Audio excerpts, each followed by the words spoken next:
ஸ்ரீ கர்க சம்ஹிதை ஸ்ரீ விஸ்வஜித் காண்டத்தின் 3ஆம் அத்தியாயம். பிரத்யும்னனின் தலைமையில் திக்விஜயத்திற்கு புறப்பட்ட யாதவர்களின் யானை குதிரை படை மற்றும் வீரர்களின் விளக்கம். ஸ்ரீ நாரத மாமுனிவர் கூறினார், அரசனே, பின்பு பகவான் ஸ்ரீ கிருஷ்ணர் உக்ரசேன மன்னர் பலராம சுவாமி மற்றும் குரு கர்காச்சாரியார் ஆகியோரை வணங்கி அவர்களின் கட்டளையை பெற்று பிரத்யும்னன் குஷஸ்தலி புரியிலிருந்து தனது தேரில் புறப்பட்டார். பின்னர் யாதவர்கள் போஜனவாசிகள், விஷ்ணிவாசிகள், அந்தகவனவாசிகள், மதுவனவாசிகள், சூரவனவாசிகள் மற்றும் தசார்ஹவனவாசிகள் என பிறந்த அனைத்து வீரர்களும் அவரை பின்தொடர்ந்தனர். பின்னர் பகவான் ஸ்ரீ கிருஷ்ணரின் சகோதரரான காட் உட்பட அனைத்து வீரர்களும் பகவான் ஸ்ரீ கிருஷ்ணரின் அனுமதியை பெற்று தங்கள் மகன்கள் மற்றும் படைகளுடன் சென்றனர். சம்பா மற்றும் பிற சிறந்த வீரர்களும் பிரத்யும்னனுடன் சென்றனர். யாதவ வீரர்கள் அனைவரும் கிரீடங்கள், செவியணிகள் மற்றும் இரும்பு கலசங்களால் அலங்கரிக்கப்பட்டிருந்தனர். அவர்களுடன் லட்சக்கணக்கான 4 முனைகளை கொண்ட இராணுவம் வந்தது. அவர்கள் அனைவரும் துவாரகாபுரியிலிருந்து வெளிப்பட்டனர். அவர்களின் தேர்கள், மயில்கள், அன்னங்கள், கழுகுகள், மீன்கள் மற்றும் கதாயுதம் ஆகியவற்றின் சின்னங்களை தாங்கிய கொடிகளால் அலங்கரிக்கப்பட்டிருந்தன. அவை சூரியனை போல பிரகாசித்தன. மேலும் விளையாட்டுத்தனமான குதிரைகளுக்கு அணிவகுக்கப்பட்டன. அவர்களின் தேர்களின் இறுதிச் சடங்குகளும் உச்சிகளும் தங்கத்தால் செய்யப்பட்டன. மேலும் முத்து மாலைகள் அவற்றின் அழகை மேம்படுத்தின. அனைத்து தேர்களும் காற்றின் வேகத்தை பின்பற்றின. தெய்வீக விசிறிகள் அவற்றிற்குள் அசைந்தன. அவை ஏராளமான போர் வீரர்களால் அலங்கரிக்கப்பட்டு தங்க தெய்வீக விமானங்களைப் போல பிரகாசித்தன. இந்த ரதங்கள் இந்த அழகான வீரர்களின் சிறந்த காட்சியாக இருந்தன. அந்த படையில் அற்புதமான உயரமான யானைகள் இருந்தன. அவற்றின் நெற்றிகளில் கஸ்தூரி கசிந்தது. அவர்களின் முகங்கள் சிக்கலான வடிவமைப்புகளால் அலங்கரிக்கப்பட்டிருந்தன. அவர்கள் தங்க கவசத்தால் அலங்கரிக்கப்பட்டிருந்தன. அவர்களின் முதுகில் ஒரு சிவப்பு கச்சை தொங்கவிடப்பட்டது. இருபுறமும் மணிகள் தொங்கவிடப்பட்டன. மனிதர்களின் ஆண்டவரே, பகவானே, அந்த அரச படையின் யானைகள் மலையின் சிகரங்களை ஒத்திருந்தன. இந்த உன்னதமான பிறந்த கஜேந்திரர்கள் பல்வேறு திசையில் ராட்சத யானைகளை பின்பற்றுகிறது போல் தோன்றுகிறது. சில மேலே குறிப்பிடப்பட்ட உன்னதமாக பிறந்தவை, மற்றவை உன்னதமான மான் இனத்தை சேர்ந்தவை.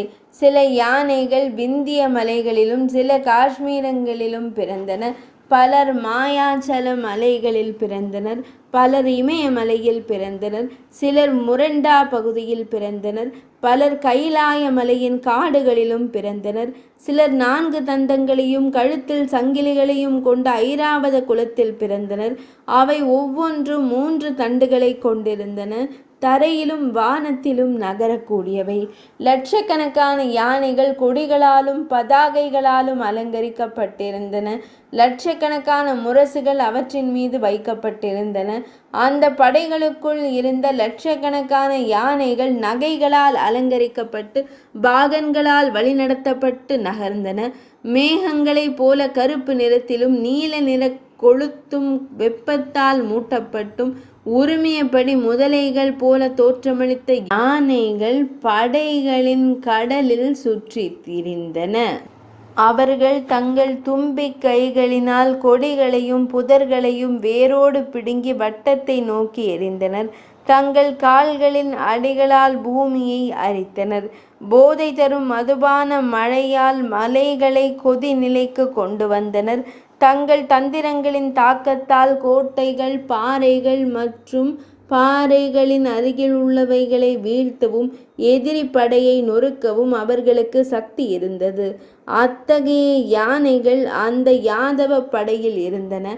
அரசே, யானை படைக்கு பின்னால் குதிரைப்படை வந்தது. அந்த குதிரைகளில் சில மத்ஸ்யாவை சேர்ந்தவை, சில கலிந்த பத்ராவை சேர்ந்தவை, சில உஷினாரை சேர்ந்தவை, சில கோசலம், விதர்ப்பம் மற்றும் குரு ஜங்கலாவை சேர்ந்தவை, சில காம்போஜிகள் காபுலி, சில சுஞ்சயாவை சேர்ந்தவை, சில கேக்கியா மற்றும் குந்தியை சேர்ந்தவை, சில தர்தா, கேரளா, ஆங்பாங்கா மற்றும் விகடா மாவட்டங்களில் பிறந்தவை, பல கொங்கன், கோடக, கர்நாடக மற்றும் குஜராத்தில் பிறந்த குதிரைகள், சில சௌவீரத்தை சேர்ந்தவை, சில சிந்தியை சேர்ந்தவை, சில பஞ்சால், பஞ்சாப் மற்றும் அபுவில் பிறந்தவை, பல கச்சி குதிரைகள், சில அனர்த்தம், சில காந்தாரா மற்றும் மாளவாவை சேர்ந்த குதிரைகள், சில மகாராஷ்டிரத்தில் பிறந்தவை, சில தெலுங்கானா பகுதியில் பிறந்தவை, சிலர் நீர் யானைகள்.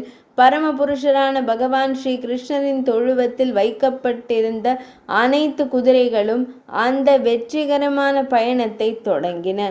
சிலர் ஸ்வேத தீபத்திலிருந்து வந்தவர்கள், வைகுந்தம், அஜித்பாதம் மற்றும் ராம வைகுந்தம் ஆகிய ராஜ்யங்களிலிருந்து பெறப்பட்ட மற்றவையும் படையுடன் சென்றன.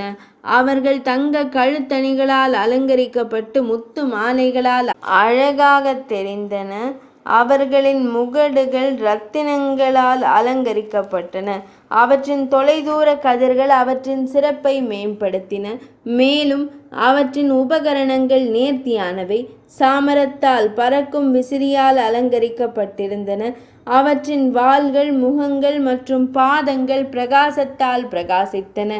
யாதவர்களின் அந்த பரந்த படையில் காற்றைப் போலவும் மனதைப் போலவும் வேகமான குதிரைகள் இருந்தன. அவற்றின் கால்கள் தரையை தொட்டவுடன் அவை பறப்பது போல நகர்ந்தன. அவர்கள் மிதிலேஸ்வர மன்னரே. அவர்களின் நடை மிகவும் இலகுவாக இருந்தது. அவை மூல நூல்கள் மற்றும் குமிழ்கள் மீது நடக்க முடிந்தது. பாதரசம், சிலந்தி வலைகள் மற்றும் நீர் தெளிப்புகளில் கூட அவர்கள் ஆதரவின்றி நடப்பது போல் தோன்றியது. இந்த விளையாட்டுத்தனமான குதிரைகள் மலை பள்ளத்தாக்குகள், ஆறுகள், அணுக முடியாத இடங்கள், குழிகள் மற்றும் உயரமான அரண்மனைகளை கூட தொடர்ந்து கடந்து சென்றன. மிதிலேந்திர மன்னரே, அவர்கள் மயில்கள், பாட்ரஜிட்கள், கொக்குகள், அன்னங்கள் மற்றும் சைப்ரசுகளின் அசைவுகளை பின்பற்றி பூமியில் நடனமாடினர். பல குதிரைகளுக்கு இறக்கைகள் இருந்தன. அவற்றின் உடல்கள் தெய்வீகமானவை, அவற்றின் செவிகள் கருமையானவை, அவற்றின் வடிவங்கள் அழகாக இருந்தன. அவற்றின் வால் முடி மஞ்சள் நிறமாக இருந்தது. அவற்றின் உடல்கள் சந்திரனைப் போல வெண்மையாக இருந்தன. அவர்களும் பகவான் ஸ்ரீ கிருஷ்ணரின் தொழுவத்திலிருந்து வந்தவர்கள். சில குதிரைகள் உச்சைஸ்ரவ குலத்தில் பிறந்தன, சில சூரிய கடவுளின் குதிரைகளிலிருந்து பிறந்தன. பல குதிரைகள் ஆஸ்வின குமாரர்களால் கற்பிக்கப்பட்ட அறிவை, நடைபயிற்சி கலையை பெற்றிருந்தன. வருணன் அவர்களில் பலருக்கு மிகச்சிறந்த திறமையை பயிற்றுவித்திருந்தார். சில மந்தார மலரின் பிரகாசத்தை கொண்டிருந்தன. சில புள்ளிகள் கொண்ட தோலுடன் கூடிய அழகான குதிரைகள். சிலர் அஸ்வினி மலர்கள் போல மஞ்சள் நிறத்தில் இருந்தன. பல குதிரைகள் தங்கம் மற்றும் பச்சை நிற பிரகாசத்துடன் பிரகாசித்தன. பல குதிரைகள் தாமரை சிவப்பு இரத்தினத்தின் பிரகாசத்தை கொண்டிருந்தன. அவை அனைத்து மங்களகரமான அறிகுறிகளையும் கொண்டதாக தோன்றின. அரசரே, இவை தவிர கோடிக்கணக்கான பிற குதிரைகளும் குசஸ்தலி நகரத்திலிருந்து வெளியே வந்தன. அந்த படையின் வில்லாளிகள் வீரமிக்க வீரர்கள், ஏராளமான போர்களில் வீரம் மிக்கவர்கள். அவர்கள் அனைவரும் கதாயுதங்கள், திரிசூலங்கள், வாள்கள், கதாயுதங்கள், கலசங்கள் மற்றும் கயிறுகளை ஏந்தி சென்றனர்.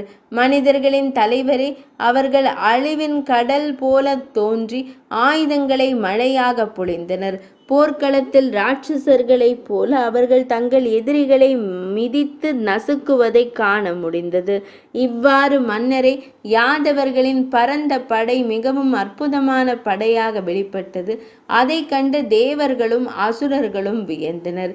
இது ஸ்ரீ கர்க சம்ஹிதையின் விஸ்வஜித்து காண்டத்தின் நாரத முனிவர் பகுலாஸ்வ மன்னர் சம்வாதம் என்றழைக்கப்படும் உரையாடலில் உருவான யாதவர்களின் படை வெளியேறுதல் என்ற தலைப்பு கொண்ட 3ஆம் அத்தியாயம் இனிதே நிறைவடைந்தது.